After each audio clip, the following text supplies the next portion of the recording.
মাযহাব মানা কি ফরজ? কে বলে মাযহাব মানা ফরজ? হাদিস মানা ফরজ। বিশ্বনবী নামাজ যেভাবে পড়েছেন সেটা মানা ফরজ, ঠিক কিনা? আল্লাহ তো মাযহাব কোরআন সুন্নাহর সাথে কন্ট্রাডিক্ট করে না। আমাদেরকে মূলত মানতে হবে কোরআন সুন্নাহ। আল্লাহ জিজ্ঞাসা করবেন যে কোরআন সুন্নাহ মেনেছো কিনা। আল্লাহ রাসূলের উপরে বা নবীর উপরে দিন যদি, ইসলাম যদি মুকাম্মাল সম্পূর্ণ হয়ে যায়, তো আল্লাহ রাসূলের মৃত্যুর 200 বছর পর কিভাবে এই চারটে মাযহাব মানা ফরজ হয়? একটু বোঝেন। ইমাম আবু হানিফা, শাফি, মালিক, আহমদ তারা দিনের বড় খাদেম ছিলেন, আলেম ইমাম ছিলেন। তারা বলেছে আমাদের কথা যেটা কোরআন হাদিসের সাথে মিলবে ওইটা নিও, আর যেটা কোরআন হাদিসের সাথে মিলবে না সেটা নিও না। দেখেন, আমরা কোরআন এবং হাদিসের সাথে যে কোনো ইমামের কথা মিলবে ওটা নেব। কোরআন এবং হাদিসের সাথে যদি আবু হানিফার কথা মিলে তাহলে আমি হানাফি, ওই ক্ষেত্রে আমি হানাফি, অসুবিধা নেই। কোরআন এবং হাদিসের সাথে যদি ইমাম শাফির কথা মিলে তো আমি ওই ক্ষেত্রে শাফি, অসুবিধা নেই। কোরআন এবং হাদিসের সাথে যদি ইমাম মালিকের কথা মিলে তো আমি মালিকি, কোনো অসুবিধা নেই। আর চারজন বিখ্যাত ইমামের সবাই, ইমাম আবু হানিফা, ইমাম শাফি, ইমাম আহমদ ইবনে হাম্বল, ইমাম মালিক, আল্লাহ সবাইকে শান্তিতে রাখুন। তারা বিখ্যাত পণ্ডিত, আমি তাদের সবাইকে শ্রদ্ধা করি, পছন্দ করি। তারা বিখ্যাত পণ্ডিত। আর এই পণ্ডিতদের সবাই বলেছেন, এই চারজন ইমাম বলেছেন, যদি আমার কোনো ফতোয়া আল্লাহ রাসূলের বিরুদ্ধে যায় তাহলে তোমরা আমার ফতোয়া ছুঁড়ে ফেলে দাও। মাযহাব মানা না মানা এর বিধান নির্ভর করবে আপনি কিভাবে মানছেন।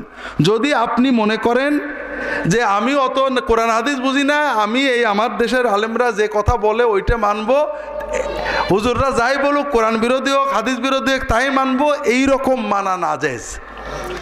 আর যদি আপনি মনে করেন আমার কাজ হলো কোরআন এবং হাদিস মেনে চলা, কিন্তু আমি বুঝি না, অমুক আলেম অমুক ফকি তিনি বোঝেন, আমি তার সহযোগিতায় মানব, যদি কখনো প্রমাণ হয় তার চিন্তা ভুল, আমি ওটা বাদ দিয়ে সুন্নত মানব, এই চিন্তায় মাযহাব মানার ভিতরে কোনো দোষ আছে মুসলিম উম্মার কেউ বলিনি।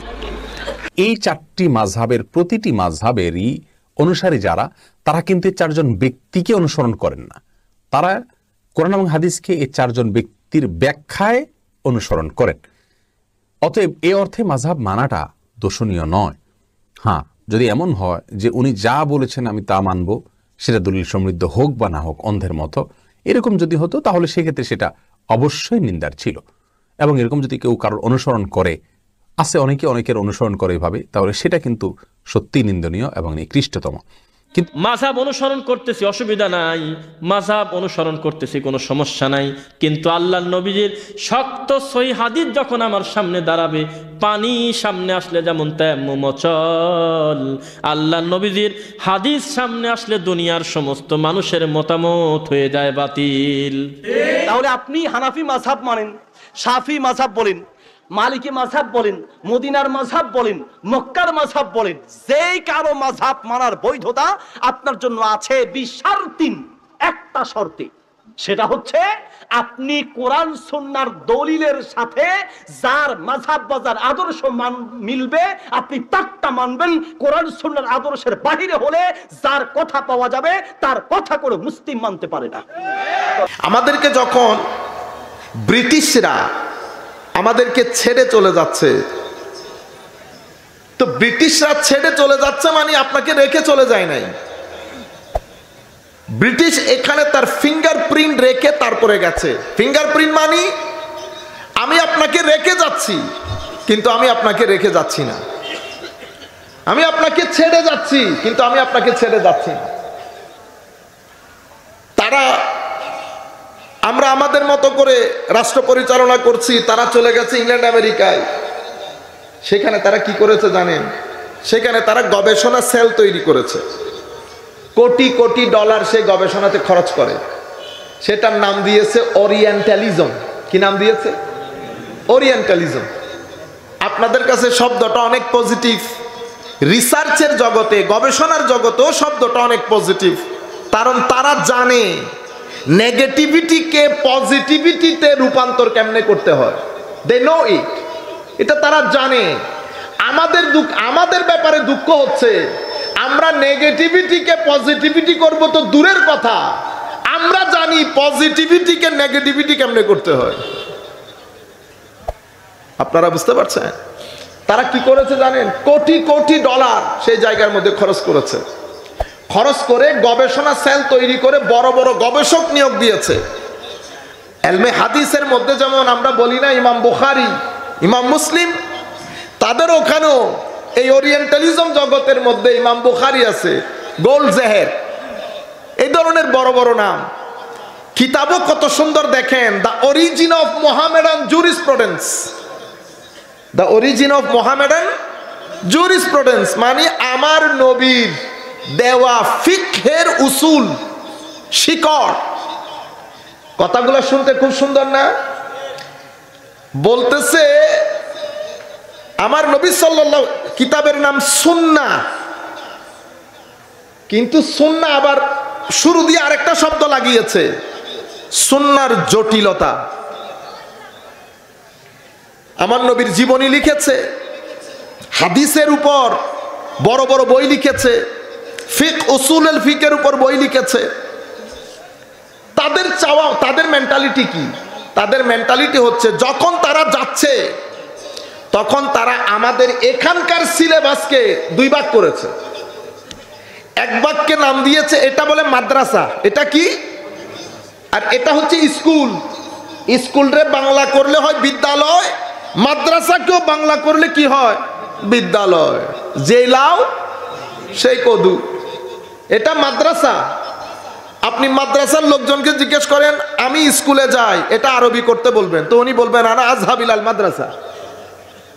তাইলে মাদ্রাসার ইংরেজি হইল স্কুল, স্কুলের বাংলা বিদ্যালয়, মাদ্রাসার বাংলা বিদ্যালয়, কিন্তু এখানে পার্ট দুইটা হয়ে গেছে। আপনি বলতেছেন আমার এক ছেলে স্কুলে যায় আর এক ছেলে মাদ্রাসায় যায়। স্কুলের মধ্যে আপনার ছেলের সমস্ত ফ্যাসিলিটি স্কুলের মধ্যে, স্কুল বড়, মাঠ বড়, ফ্যাসিলিটি আপনার যত ধরনের প্রয়োজন সব স্কুলের মধ্যে। আমি বেচারারে দিছেন মাদ্রাসায়। তাদের টার্গেট কি দেখেন, দুইটা আলাদা করেছে। মাদ্রাসার মধ্যে কি ঢুকিয়েছে, পুরা ফিক আমরা পড়তে পারবো না, কারণ পুরা ফিক যদি পড়ি সেখানে আমাদের ব্যাংকিং এর কথা আছে, ব্যাংকিং, মুআমালাত, ডিলিংস কেমনে করব। সেখানে সুপ্রিম কোর্টের বিচারপতির এটিকেটস কি হবে, আদাবুল কাজী আমাদের ফিকহের অংশ, ন্যাশনাল ল ফিকহের অংশ, ইন্টারন্যাশনাল ল ফিকহের অংশ। আপনার আইনের হেন কোনো বিষয় নাই যেটা আমাদের ফিকহের অংশ নয়, কিন্তু সব বাদ করে দিয়ে আমাদেরকে শুধু পড়ানো হয় বিবাহ আর তালাক, আমাদেরকে পড়ানো হয় মানুষ মারা গেলে কাফন কেমনে পড়াবো, আমাদেরকে দোয়া দরুদ। যাকাতের ক্ষেত্রে দুনিয়া পরিবর্তন হয়েছে না, আমরা এখনো উটের যাকাতের মধ্যে রয়ে গেছি। ইন্ডাস্ট্রি হচ্ছে, ব্যাংক হচ্ছে, এক্সপোর্ট ইম্পোর্ট হচ্ছে, ট্রেডিং হচ্ছে, শত ধরনের ডিলিংস বেড়েছে, আমরা ওই জায়গার মধ্যে রয়ে গেছি। কারণ তাদের টার্গেট ছিল এই অবস্থা যদি 50 বছর কন্টিনিউ করে তো মাদ্রাসা থেকে ভালো পরিবার, শিক্ষিত ঘরানার ছেলে আসা বন্ধ হয়ে যাবে।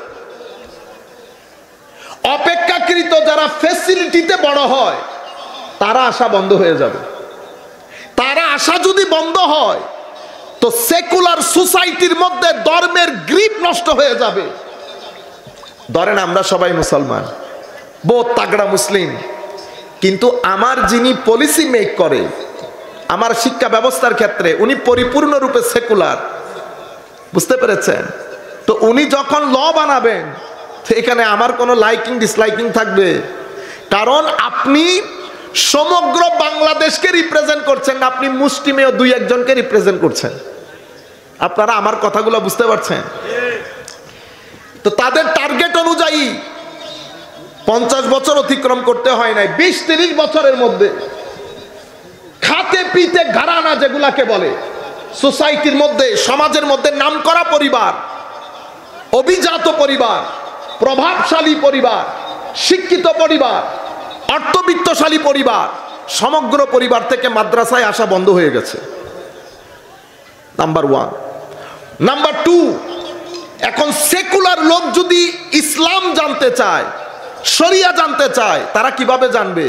কারণ শিক্ষা ব্যবস্থা যেহেতু ফারাক করে দিয়েছে, আরবি ভাষার বিস্তৃতিকে লিমিট করে দেওয়া হয়েছে, সেই জায়গার মধ্যে ইংরেজিকে রিপ্লেস করা হয়েছে। তো এখন আমার বাবা তো আরবি জানবেন না, আমার বাবা জানেন ইংরেজি। তো আমার বাবা যদি আমার নবীর জীবনী জানতে চান, কোত্থেকে জানবেন? আলটিমেটলি ইংরেজি থেকে। ওনারা পুরা লাইব্রেরি সাজিয়েছেন, সেই লাইব্রেরি আপনি যদি তাদের পুরা গবেষণা মূল মন্ত্র আমাকে বলতে বলেন, তো আমি বলবো গবেষণার মূল মন্ত্র হচ্ছে মুসলমানদের আইনে তাদের নিজস্বতা বলতে কোনো কিছুই নাই। দেখেন কি সুন্দর করে স্লো পয়জনিং করছে। মুসলমানদের আইনে তাদের নিজস্ব স্বকীয়তা বলতে কোনো কিছু নাই। তারা ইহুদির আইন, খ্রিস্টানদের আইন, রোমানদের আইন, তখনকার যুগে আইয়ামে জাহেলিয়তের আইন, হ্যাঁ, সিমেন্ট এক জায়গায়, বালি এক জায়গায়, মিস্ত্রি আরেক জায়গায়, সব কিছু নিয়ে আর একটু ঘষা মাজা করে তাদের মধ্যে এক ব্যক্তির নাম শাফেঈ, তারা বলতেছে এ হইল প্রধান আর্কিটেক্ট, এই ঘটনার পেছনে প্রধান কারিগর। তিনি এই বিষয়গুলোকে সাজিয়ে মুসলিম আইন বলে চালিয়ে দিয়েছে। আপনারা বুঝতে পারছেন? এখন বুঝতে পারছেন মাযহাব নাই, কেন মাযহাব মানবো, এই কথা কোত্থেকে আসছে এখন বুঝতে পারতেছেন? আপনি মাযহাব নাই বলছেন না তো, আপনি বলতেছেন ফিকহে ইসলামী নাই। মূল আওয়াজ আপনারও না, আপনি যেই যুক্তিগুলা দেন একই যুক্তি ওরও দেয়। ওরিয়েন্টালিস্ট কি বলি তাদেরকে? ইসলাম এন্ড ওরিয়েন্টালিজম একটা বই আছে, গুগলের মধ্যে আপনারা যারা কলেজ বিশ্ববিদ্যালয়ে পড়েন অবশ্যই পড়বেন বইগুলা, তারপর আপনারা জানতে পারবেন এখন যে সিচুয়েশনে আমরা ফেস করছি সেটার পিছনে কি কি জিনিস দাঁড়িয়ে আছে। আমি ব্যাকগ্রাউন্ডগুলো শুধু আপনাদেরকে বলছি। একদিকে এই ইংরেজির বই পড়ে আমাদের যারা মডার্ন, আমাদের যারা টক শো করেন, স্বাভাবিক ওনাদের কাছে তো অন্য কোনো অপশন নাই। ওনারা যখন এই বইগুলা পড়েন তো নাম কি? প্রফেট মোহাম্মদ, তো উনি প্রফেট মোহাম্মদ আর কি। তো যিনি পড়েন ওনার কাছে তো আমার নবীর জীবনীতে এটা শুধু পড়ার বিষয় না, আমার নবীর জীবনী পড়তে হলে অন্তত দুইটা জিনিস লাগবে। দিল ভরা এশক লাগবে, দিল ভরা এশক লাগবে, চিন্তার গভীরতা লাগবে। আপনি যখন আমার নবী মক্কা শরীফে হাঁটছেন এই বিষয়গুলা বইয়ে পড়বেন, তো ওই মক্কা শরীফে আপনিও ফিল করতে হবে আপনিও নবীর পিছনে পিছনে আছেন।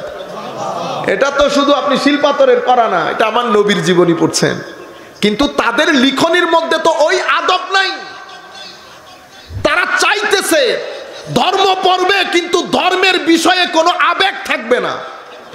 যদি আমার নবীর আবেগ না থাকে তো কিসের আবেগ? আপনি বুঝতে পেরেছেন? তখন আপনি বাংলা হবে আফগান, কি বলেন না, কি বেটা এটা, হ্যাঁ, আমরা হব তালেবান, বাংলা হবে আফগান। তালেবান হওয়ার কোনো দরকার নাই। আপনি যদি তালেবান হতে ইচ্ছা করে হয় সৌদি আরব চলে যান, নতুবা আফগানিস্তান চলে যান। এই সমস্ত কথাবার্তাগুলো বলে ইন্টারন্যাশনাল মিডিয়া, বাংলার জমিনে আমাদের অবস্থান দুর্বল করে দেওয়া হয়। 3 রাস্তার মোড়ের মধ্যে ওখান থেকে বেরো হবেন না। আমরা হব তালেবান, বাংলা হবে আফগান। যদি আমার নবী তালেবানি করবেন তো আমার নবীর ধর্মের প্রথম বাণী ইকরা বিসমি রাব্বিকা হয় কিভাবে? আপনারা বুঝতে পারছেন আমাদের দ্বীনের ক্রাক্স কি, মূল বিষয় কি আমাদের দ্বীনের? তাওহীদ। আমি আকাইদি কথা বলছি না, আমার আল্লাহ দ্বীনকে কোন জায়গা দিয়ে নিয়ে যেতে চাচ্ছেন। যে সোসাইটির 15 লক্ষ মানুষের মধ্যে 15 জন মানুষ লিখতে পড়তে জানতেন না, সেই সোসাইটির মেসেজের শুরু ইকরা বিসমি রাব্বিকাল্লাযী খালাক। সবকিছু চলে এসেছে না? রিডিং এসেছে, রিডিং এর পারপাস এসেছে, বায়োলজিও এসেছে, অথবা এমব্রিওলজিও বলতে পারবেন। ইকরা বিসমি রাব্বিকাল্লাযী খালাক, খালাকাল ইনসানা মিন এমব্রিওলজি চলে এসেছে। ইকরা ওয়া রাব্বুকাল আকরাম আল্লাযী আল্লামা বিল কলম, রিসার্চের কত এসেছে। 4-5টা আয়াতের মধ্যে আপনি যদি দেখেন, পড়েন, মাওলা আমি যদি পড়ি তো আমার পারপাস কি হবে, কি কারণে পড়বো, এই জায়গার মধ্যে বিসমে রাব্বিকা বলে আমার আল্লাহ মুসলমানদের শিক্ষা ব্যবস্থার মূল কি হবে সেটা কোরআনের মেসেজের দ্বিতীয় শব্দের মধ্যে উল্লেখ করেছে।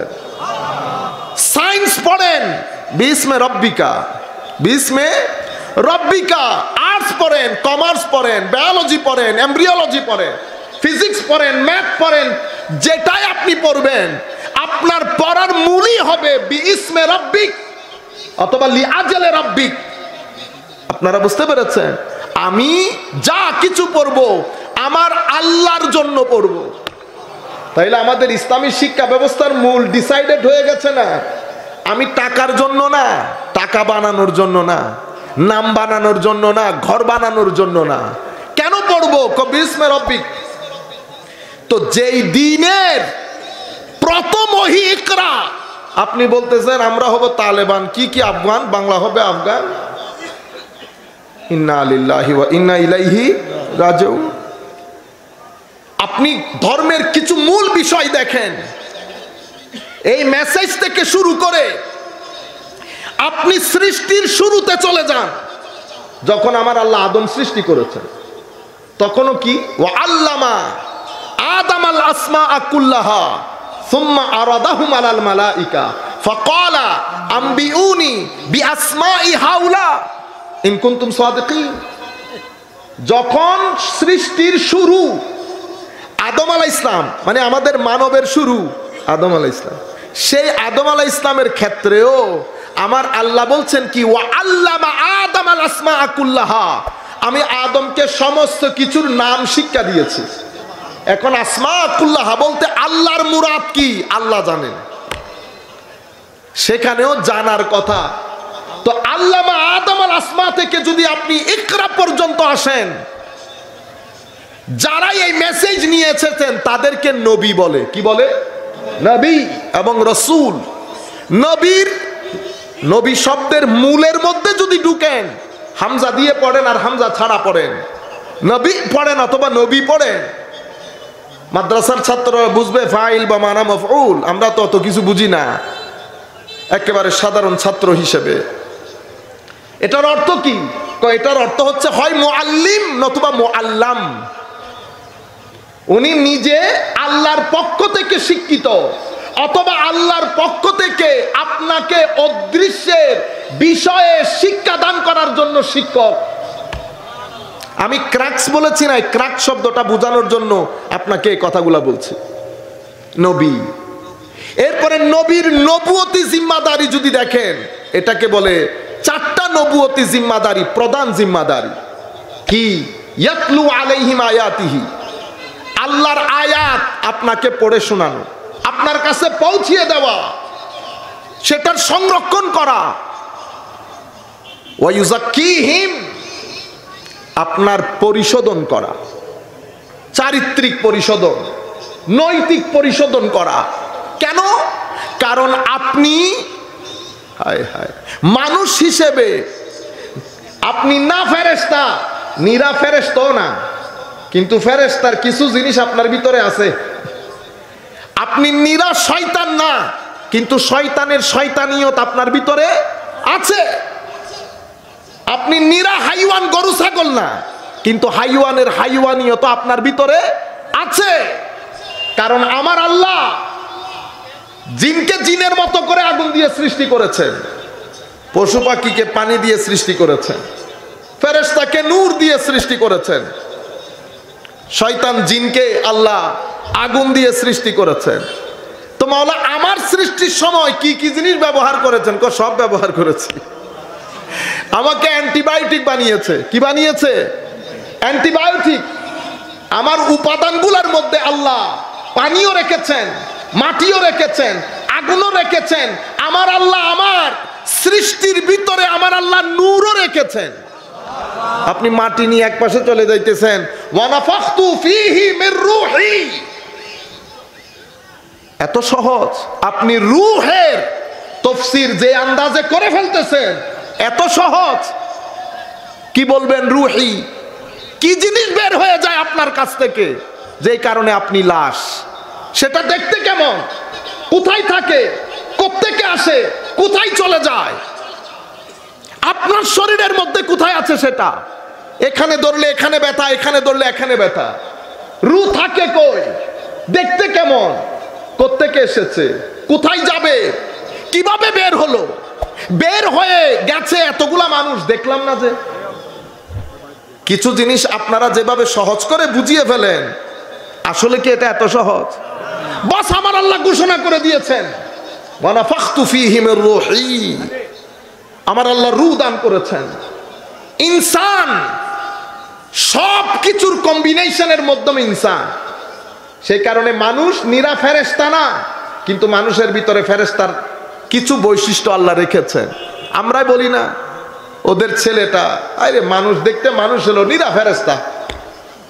আবার একই অপোজিট বলি, আরে বলিয়েন না, দেখতে মানুষ, নিরা শয়তান। আমি যখন মাদ্রাসার মতো জায়গায় ছোট ছোট বাচ্চাদের সাথে এই হাইওয়ানের আচরণ করব, ওই ব্যক্তি মানুষ কি মনে হয়? মানুষ। যখন আপনি রেপের সাথে সংশ্লিষ্ট, আপনি মানুষ। আপনি যখন রাস্তার মোড়ে সাদা দাড়িওয়ালা মানুষকে ধাক্কা দিয়ে ফেলে দিছেন, মানুষ। এটা মানুষের পক্ষে করা সম্ভব? আপনি এক সিগনেচারে 100 কোটি টাকা খায়া ফেলছেন, মানুষের মানুষ। দেখছেন মানুষ কত ধরনের। আমরাই তো, আল্লাহ মানুষকে নিরা হাইওয়ানও বানান নাই, নিরা ফেরেশতা বানান নাই, নিরা শয়তান বানান নাই, সব কিছুর কম্বিনেশনে মানুষ। সেই জন্য মানুষকে ঘষা মাজা করতে হয়।